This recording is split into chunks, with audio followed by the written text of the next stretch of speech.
لوگ اپنا مال خدا کی راہ میں خرچ کرتے ہیں، ان کے مال کی مثال اس دانے کی سی ہے جس سے 7 بالیں اگیں اور ہر ایک بال میں 100 دانے ہوں، اور خدا جس کے مال کو چاہتا ہے زیادہ کرتا ہے، وہ بڑی کشائش والا اور سب کچھ جاننے والا ہے۔ جو لوگ اپنا مال خدا کے راستے میں صرف کرتے ہیں، پھر اس کے بعد نہ اس خرچ کا کسی پر احسان رکھتے ہیں اور نہ کسی کو تکلیف دیتے ہیں، ان کا صلہ ان کے پروردگار کے پاس تیار ہے،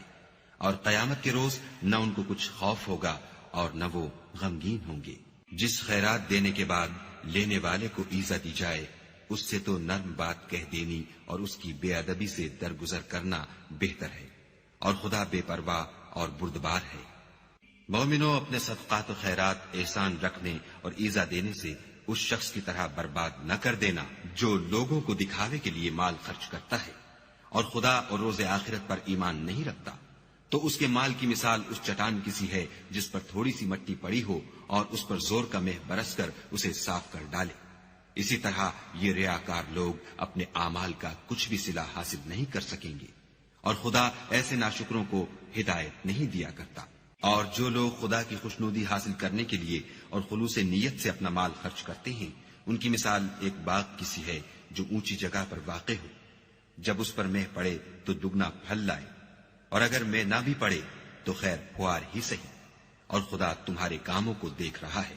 بھلا تم میں کوئی یہ چاہتا ہے کہ اس کا کھجوروں اور انگوروں کا باغ ہو جس میں نہریں بہ رہی ہوں اور اس میں اس کے لیے ہر قسم کے میوے موجود ہوں، اور اسے بڑھاپا آ پکڑے اور اس کے ننھے ننھے بچے بھی ہوں، تو ناگہاں اس باغ پر آگ کا بھرا ہوا بگولا چلے اور وہ جل کر راکھ کا ڈھیر ہو جائے۔ اس طرح خدا تم سے اپنی آیتیں کھول کھول کر بیان فرماتا ہے تاکہ تم سوچو اور سمجھو۔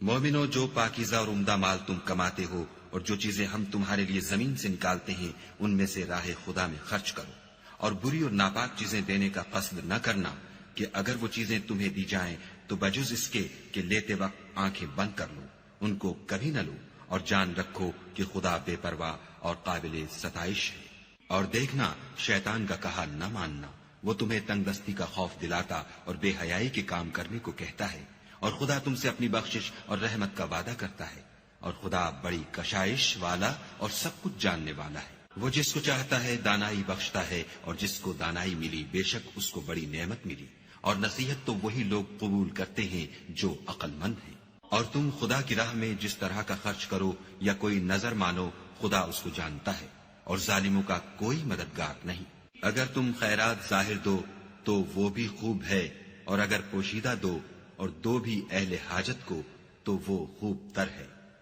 اور اس طرح کا دینا تمہارے گناہوں کو بھی دور کر دے گا، اور خدا کو تمہارے سب کاموں کی خبر ہے۔ اے محمد صلی اللہ علیہ وآلہ وسلم، تم ان لوگوں کی ہدایت کے ذمہ دار نہیں ہو، بلکہ خدا ہی جس کو چاہتا ہے ہدایت بخشتا ہے۔ اور مومنو، تم جو مال خرچ کرو گے تو اس کا فائدہ تمہیں کو ہے، اور تم جو خرچ کرو گے خدا کی خوشنودی کے لیے کرو گے، اور جو مال تم خرچ کرو گے وہ تمہیں پورا پورا دے دیا جائے گا، اور تمہارا کچھ نقصان نہیں کیا جائے گا۔ اور ہاں، تم جو خرچ کرو گے تو ان حاجت مندوں کے لیے جو خدا کی راہ میں رکے بیٹھے ہیں اور ملک میں کسی طرف جانے کی طاقت نہیں رکھتے اور مانگنے سے آر رکھتے ہیں، یہاں تک کہ نہ مانگنے کی وجہ سے ناواقف شخص ان کو غنی خیال کرتا ہے، اور تم قیافے سے ان کو صاف پہچان لو کہ حاجت مند ہیں، اور شرم کے سبب لوگوں سے منہ پھوڑ کر اور لپٹ کر نہیں مانگ سکتے۔ اور تم جو مال خرچ کرو گے کچھ شک نہیں کہ خدا اس کو جانتا ہے۔ جو لوگ اپنا مال رات اور دن اور پوشیدہ اور ظاہر راہ خدا میں خرچ کرتے رہتے ہیں، ان کا صلہ پروردگار کے پاس ہے، اور ان کو قیامت کے دن نہ کسی طرح کا خوف ہوگا اور نہ غم۔